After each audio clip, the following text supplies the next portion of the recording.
Населбата Автокоманда во Штип ќе добие нов лик. Асфалтирани се пристапните патишта до 3 згради. Во изминатите денови се работеше на припрема за нанесување на асфалтна маса на неколку пристапни улици до влезовите од стамбените згради во оваа населба. Денеска се нанесува потребната асфалтна маса. 3 пристапни улици до стамбени згради се опфатени.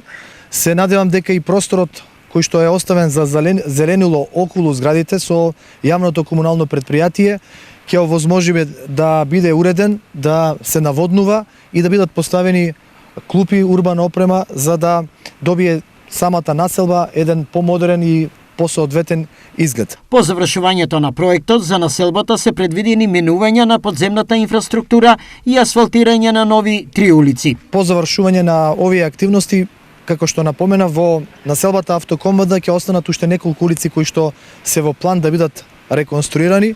Приоритет главен е улицата Широк дол, каде што треба да се заврши промена на водоводната и канализациона линија, а потоа и асфалтирање. Улицата Цвета Јованова и улицата 4 јули, која што исто така е во рамки на населбата Автокоманда, која што има потреба од промена на подземната инфраструктура. За проектот кој што се реализираше, издвоени се 1 милион денари од буџетот на општината.